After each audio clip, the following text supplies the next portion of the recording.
Welcome students, class 12 semester 3 subject history অর্থাৎ ইতিহাসের 3 নম্বর চ্যাপ্টারের নাম আছে আঞ্চলিক রাজধানী ও রাজ্য গঠন। এই চ্যাপ্টারে মূলত ভারতের 3টি আঞ্চলিক রাজ্যের কথা আমরা জানব। প্রথম যেটি হচ্ছে বিজয়নগর সাম্রাজ্য। এই বিজয়নগর সাম্রাজ্য যেখানে 4টি বংশ রাজত্ব করেছিল: সঙ্গম বংশ, সালুব বংশ, তুলুব বংশ, আরবিডু বংশ। এই বংশগুলির তথা বিজয়নগর সাম্রাজ্যের উল্লেখযোগ্য রাজা কে কে ছিলেন, তারা উল্লেখযোগ্য কী কী কাজ করেছিলেন, কিভাবে বিজয়নগর সাম্রাজ্যের পতন ঘটে। তারপরের যে সাম্রাজ্য সেটি হচ্ছে বাহমনি সাম্রাজ্য, এবং এই বাহমনি সাম্রাজ্যের কে কবে প্রতিষ্ঠা করে, উল্লেখযোগ্য রাজা কারা কারা ছিলেন, তারা কী কী কাজ করেছিলেন, তথা বাহমনি সাম্রাজ্যের পতন কিভাবে ঘটে। তারপরে 3 নম্বর যেটি আঞ্চলিক রাজ্য সেটি হচ্ছে বাংলা। চতুর্দশ শতকের বাংলার 2টি বংশ, ইলিয়াস শাহী বংশ এবং হুসেন শাহী বংশ। ইলিয়াস শাহী বংশের প্রতিষ্ঠাতা কে ছিলেন, উল্লেখযোগ্য রাজা কে কে ছিলেন এবং তারা কেন বিখ্যাত, তার সঙ্গে আছে হুসেন শাহী বংশ। এই বংশের প্রতিষ্ঠা কে করেছিলেন, উল্লেখযোগ্য রাজা কে কে ছিলেন, তথা তারা কেন বিখ্যাত। এই যে তোমাদের ইতিহাসের 3 নম্বর চ্যাপ্টার, এই চ্যাপ্টার থেকে কি কি প্রশ্ন ইম্পর্টেন্ট তথা কি কি প্রশ্ন মুখস্থ করলেই পরীক্ষায় 100% কমন পাওয়া যাবে। অতএব শুরু করা যাক ক্লাস 12-এর অর্থাৎ 3rd সেমিস্টারের ইতিহাসের 3 নম্বর চ্যাপ্টারের গুরুত্বপূর্ণ প্রশ্নগুলি। 1 নম্বর প্রশ্ন আছে, বিজয়নগর সাম্রাজ্য কবে প্রতিষ্ঠিত হয়? উত্তর হচ্ছে 1336 খ্রিস্টাব্দে। 2 নম্বর প্রশ্ন, বিজয়নগর সাম্রাজ্যের রাজধানীর নাম কি?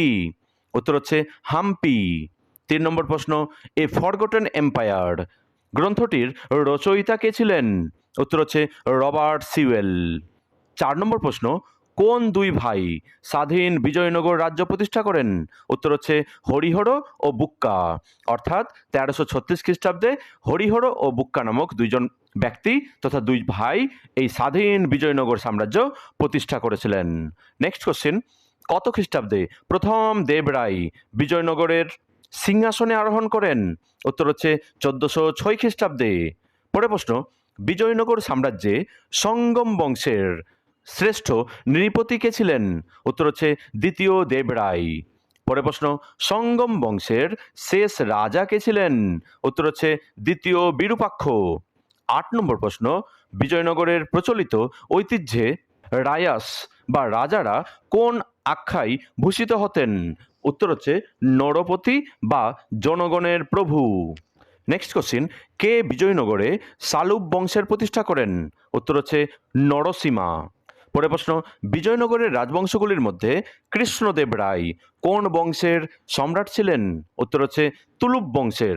অর্থাৎ বিজয়নগরের যে 4টি বংশ, সঙ্গম, সালুব, তুলুব এবং আরবিডু, এই তৃতীয় বংশ অর্থাৎ তুলুব বংশের শ্রেষ্ঠ রাজা ছিলেন কৃষ্ণদেব রায়। তার সঙ্গে সঙ্গে যদি প্রশ্ন আসে যে বিজয়নগরের শ্রেষ্ঠ সম্রাট কে ছিলেন, শ্রেষ্ঠ রাজা কে ছিলেন, তখনও উত্তর হবে কৃষ্ণদেব রায়। তিনি ছিলেন এই বংশের তথা এই সাম্রাজ্যের সর্বশ্রেষ্ঠ শাসক। পরে প্রশ্ন, কত খ্রিস্টাব্দে তুলুব বংশীয় কৃষ্ণদেব রায় বিজয়নগরের সিংহাসনে বসেন? উত্তর হচ্ছে 1509 খ্রিস্টাব্দে। অর্থাৎ কৃষ্ণদেব রায় সিংহাসনে বসেছিলেন কবে? 1509 খ্রিস্টাব্দে। পরে প্রশ্ন, কত খ্রিস্টাব্দে কৃষ্ণদেব রায়ের মৃত্যু ঘটে? উত্তর হচ্ছে 1529 খ্রিস্টাব্দে। পরে প্রশ্ন, বাণীহাট্টি বা তালিকোটার যুদ্ধ কবে ঘটেছিল? উত্তর হচ্ছে 1565 খ্রিস্টাব্দে। তার মানে আমরা বুঝতে পারলাম যে বাণীহাট্টির যুদ্ধেরই আরেক নাম হচ্ছে তালিকোটার যুদ্ধ। এই যুদ্ধটি ঘটেছিল কবে? 1565 খ্রিস্টাব্দে। নেক্সট কোশ্চিন, বিজয়নগর সাম্রাজ্যের সর্বশেষ নরপতি কে ছিলেন? অর্থাৎ লাস্ট রুলার কে ছিলেন? সর্বশেষ রুলার ছিলেন তৃতীয় শ্রীরঙ্গ বা তৃতীয় রঙ্গ। পরে প্রশ্ন, বিজয়নগর সাম্রাজ্যে তামিল ও তেলেগু ভাষী যোদ্ধারা কি নামে পরিচিত ছিলেন? উত্তর হচ্ছে নায়ক বা নায়েক। পরে প্রশ্ন, কোন সম্রাটের আমলে ইতালীয় পর্যটক নিকোলো কন্টি বিজয়নগরে আসেন? উত্তর হচ্ছে দ্বিতীয় দেবরায়ের আমলে। অর্থাৎ নিকোলো কন্টি নামক পর্যটক তিনি কোন দেশ থেকে এসেছিলেন? ইতালি থেকে। তখন বিজয়নগরের শাসক ছিলেন দ্বিতীয় দেবরায়। পরের প্রশ্ন, নিকোলো কন্টি কোন দেশের পর্যটক ছিলেন? উত্তর হচ্ছে ইতালি। পরের প্রশ্ন, বিশিষ্ট পর্যটক আফানাসে বা আফানাসি নিকিতিন কোন দেশের অধিবাসী ছিলেন? উত্তর হচ্ছে রাশিয়া। অর্থাৎ নিকিতিন এসেছিলেন কোন দেশ থেকে? রাশিয়া থেকে।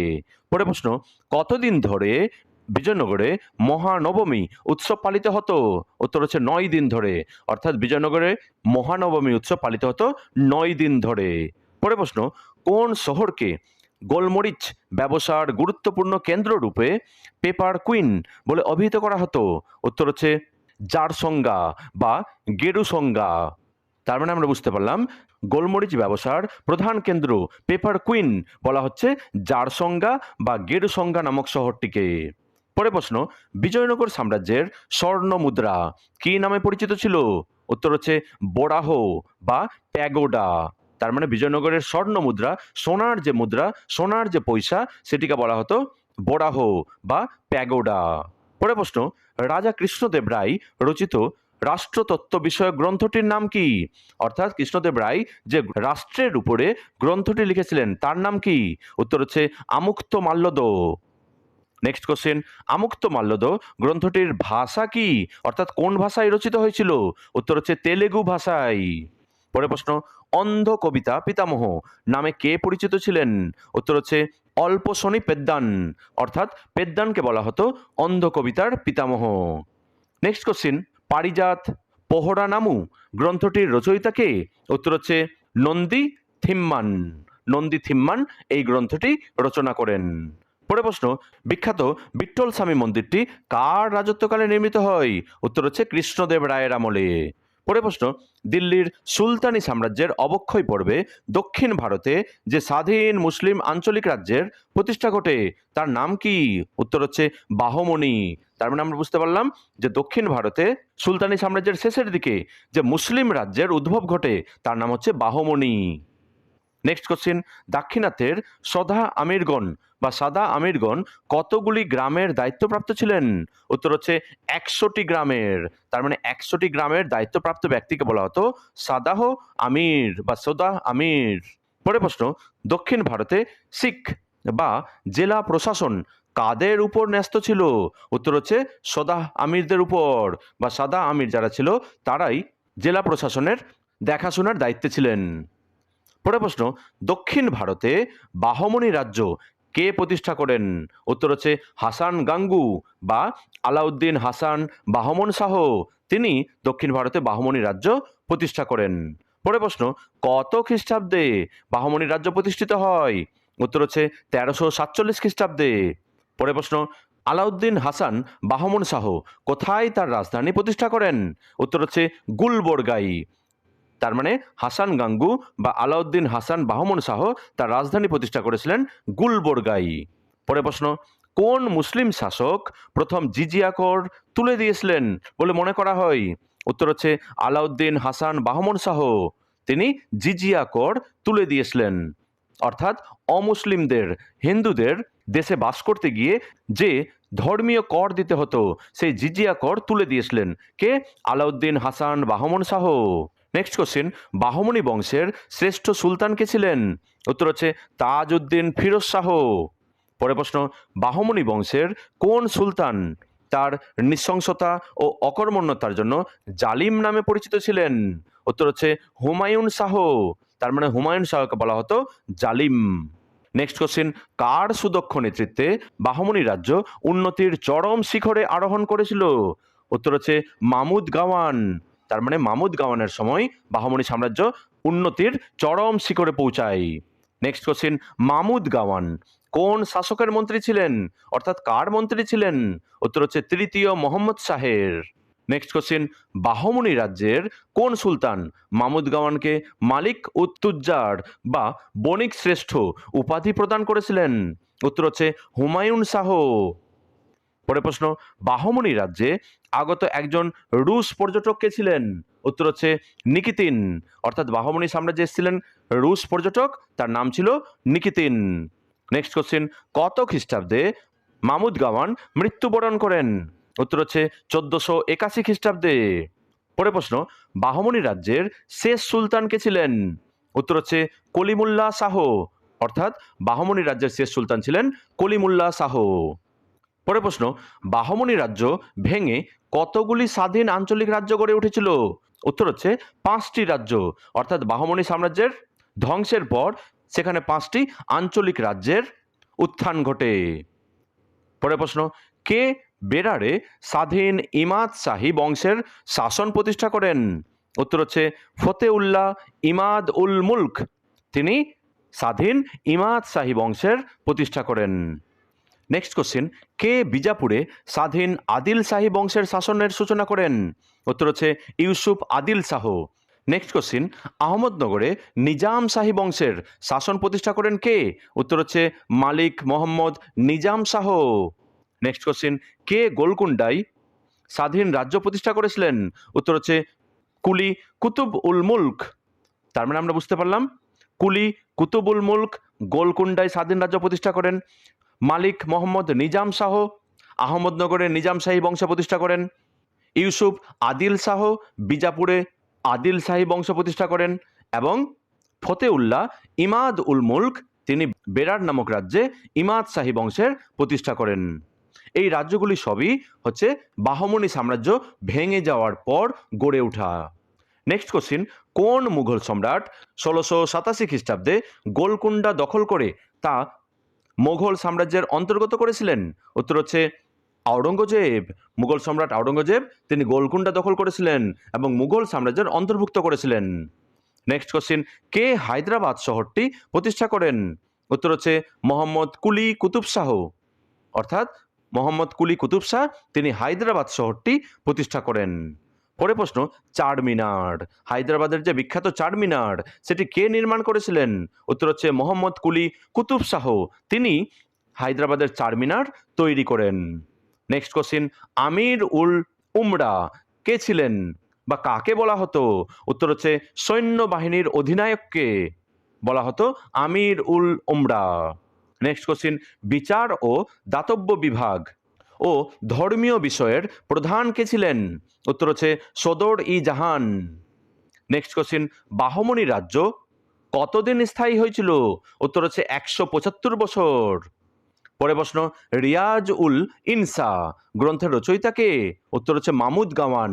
তার মানে আমরা বুঝতে পারলাম যে মামুদ গাওয়ান যিনি তৃতীয় মোহাম্মদের মন্ত্রী ছিলেন তিনি রিয়াজ উল ইনসা নামক গ্রন্থটি রচনা করেন। পরে প্রশ্ন, দিওয়ান ই আসর গ্রন্থের রচয়িতা কে? উত্তর হচ্ছে মামুদ গাওয়ান। অর্থাৎ মামুদ গাওয়ানের দুটি গ্রন্থের নাম আমরা পেলাম। একটি গ্রন্থের নাম হচ্ছে রিয়াজ উল ইনসা এবং দ্বিতীয় গ্রন্থের নাম হচ্ছে দিওয়ান ই আসর। নেক্সট কোশ্চিন, কে বিদোরকে সাংস্কৃতিক কেন্দ্র হিসেবে প্রশংসা করেছেন?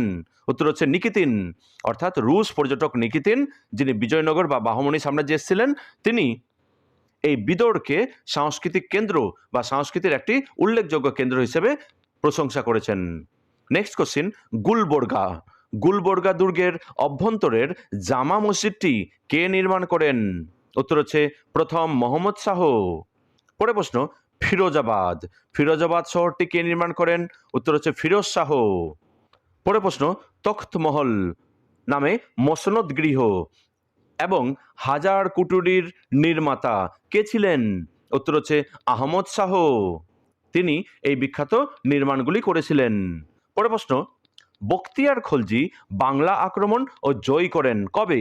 উত্তর হচ্ছে 1203 থেকে 4 খ্রিস্টাব্দের মধ্যে বখতিয়ার খলজি বাংলা আক্রমণ করেন এবং জয় করেন। তার সঙ্গে আরেকটি সম্পর্কিত প্রশ্ন তোমরা জেনে রাখতে পারো যে এই বখতিয়ার খলজি কে ছিলেন? এই বখতিয়ার খলজি ছিলেন মোহাম্মদ ঘুরির একজন উল্লেখযোগ্য সেনাপতি। নেক্সট, তাবাকাত ই নাসিরি গ্রন্থের রচয়িতাকে? উত্তর হচ্ছে মিনহাজ ই সিরাজ। অর্থাৎ মিনহাজ ই সিরাজ রচনা করেন তাবাকাত ই নাসিরি নামক গ্রন্থ। পরে প্রশ্ন, ফুতু উস সালাতিন গ্রন্থটি কে রচনা করেন? উত্তর হচ্ছে ইসামি। অর্থাৎ ঐতিহাসিক ইসামি তিনি রচনা করেছিলেন ফুতু উস সালাতিন নামক গ্রন্থটি। পরে প্রশ্ন, বাংলায় ইলিয়াস শাহী বংশের সূচনা কে করেন?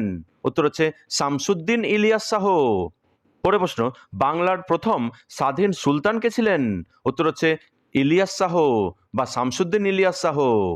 পরের প্রশ্ন, কোন শাসক পান্ডুয়াতে রাজধানী স্থানান্তরিত করেন? উত্তর হচ্ছে ইলিয়াস শাহ। পরের প্রশ্ন, কোন শাসক হাজিপুর শহরের প্রতিষ্ঠা করেন? উত্তর হচ্ছে ইলিয়াস শাহ। তার মানে আমরা বুঝতে পারলাম যে ইলিয়াস শাহ তিনি হাজিপুর নামক শহরটি তৈরি করেছিলেন। পরের প্রশ্ন, ইলিয়াস শাহের মৃত্যুর পর বাংলার সিংহাসনে কে বসেন? উত্তর হচ্ছে সিকান্দার শাহ। পরের প্রশ্ন, রাজা যদু ইসলাম ধর্মে ধর্মান্তরিত হয়ে যে নাম নিয়ে সিংহাসনে বসেন সেটি কি? উত্তর হচ্ছে জালালউদ্দিন মোহাম্মদ শাহ। তার মানে আমরা বুঝতে পারলাম যে রাজা যদু যিনি ছিলেন একজন হিন্দু রাজা, তিনি ইসলাম ধর্ম গ্রহণ করেছিলেন এবং তার সঙ্গে সঙ্গে তিনি একটি ইসলামিক নাম নিয়েছিলেন, সেই নামটি হচ্ছে জালালউদ্দিন মোহাম্মদ শাহ। পরের প্রশ্ন, নিজ পুত্রকে সিংহাসন থেকে সরিয়ে রাজা গণেশ পুনরায় সিংহাসনে বসেন যে নাম নিয়ে সেটি কি? সেটি ছিল দনুজ মর্দন দেব। তার মানে আমরা বুঝতে পারলাম যে রাজা গণেশের পুত্র ছিলেন যদু, তিনি ইসলাম ধর্ম গ্রহণ করে নিয়েছিলেন। তাই রাজা গণেশ তাকে সরিয়ে দিয়ে, যদুকে সরিয়ে দিয়ে আবার সিংহাসনে বসেন এবং তিনি অর্থাৎ রাজা গণেশ এবার যেটি উপাধি নেন সেটি ছিল দনুজ মর্দন দেব। পরের প্রশ্ন, বাংলার কোন সুলতান তার পাণ্ডিত্যের জন্য আল ফাজিল ও আল কামিল উপাধিতে ভূষিত হন? উত্তর হচ্ছে বারবাক শাহ। তার মানে বারবাক শাহকে বলা হচ্ছে আল কামিল বা আল ফাজিল। পরের প্রশ্ন, বারবাক শাহ কাকে পণ্ডিত সার্বভৌম উপাধি দ্বারা সম্মানিত করেন? উত্তর হচ্ছে বৃহস্পতি মিশ্রকে। অর্থাৎ বারবাক শাহ এই উপাধিটি দিয়েছিলেন বৃহস্পতি মিশ্র নামক পণ্ডিতকে। পরের প্রশ্ন, বিখ্যাত বাংলা কাব্য শ্রীকৃষ্ণ বিজয় এর রচয়িতা কে? উত্তর হচ্ছে মালাধর বসু। নেক্সট কোশ্চিন, গুণরাজ খাঁ কার উপাধি? উত্তর হচ্ছে মালাধর বসুর উপাধি ছিল গুণরাজ খাঁ। পরের প্রশ্ন, মালাধর বসুকে গুণরাজ খাঁ উপাধি দিয়েছিলেন কে বা কোন সুলতান? উত্তর হচ্ছে বারবাক শাহ বা হুসেন শাহ। পরের প্রশ্ন, আদিনা মসজিদ কোথায় অবস্থিত? উত্তর হচ্ছে পান্ডুয়াই। পরের প্রশ্ন, বাংলায় আদিনা মসজিদ কোন সুলতানের আমলে নির্মিত হয়? উত্তর হচ্ছে সিকান্দার শাহের আমলে। অর্থাৎ সিকান্দার শাহ বাংলার বিখ্যাত আদিনা মসজিদটি নির্মাণ করেন। পরের প্রশ্ন, দাখিল দরওয়াজা কোথায় অবস্থিত? উত্তর হচ্ছে গৌড়ে অবস্থিত। অর্থাৎ বাংলার গৌড়ে অবস্থিত আছে দাখিল দরওয়াজা। পরের প্রশ্ন, দাখিল দরওয়াজা স্থাপত্য কীর্তির নির্মাতা কে? অর্থাৎ কে নির্মাণ করেছিলেন? উত্তর হচ্ছে বারবাক শাহ। পরের প্রশ্ন, বাংলার ইতিহাসে অন্ধকার যুগ নামে পরিচিত কোন সময়? উত্তর হচ্ছে হাফসি শাসনকাল। অর্থাৎ হাফসি শাসনকালকে বলা হচ্ছে বাংলার ইতিহাসে অন্ধকারময় যুগ। পরের প্রশ্ন, ফিরোজ মিনার কে নির্মাণ করেন? উত্তর হচ্ছে সৈফুদ্দিন ফিরোজ শাহ। পরের প্রশ্ন, বাংলায় হুসেন শাহী বংশের প্রতিষ্ঠা কে করেন? উত্তর হচ্ছে আলাউদ্দিন হুসেন শাহ বা সৈয়দ হুসেন।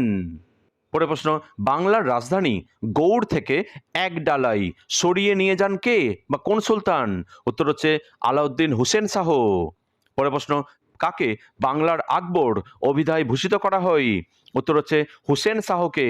তার মানে আমরা বুঝতে পারলাম যে বাংলার আকবর বলা হয় কাকে? হুসেন শাহকে। পরের প্রশ্ন, মধ্যযুগীয় সংকীর্ণতা থেকে মুক্ত হয়ে ধর্মীয় উদারতা প্রদর্শনের জন্য জনগণ কাকে নৃপতি তিলক, জগৎ ভূষণ ইত্যাদি অভিধায় ভূষিত করেন? উত্তর হচ্ছে হুসেন শাহকে।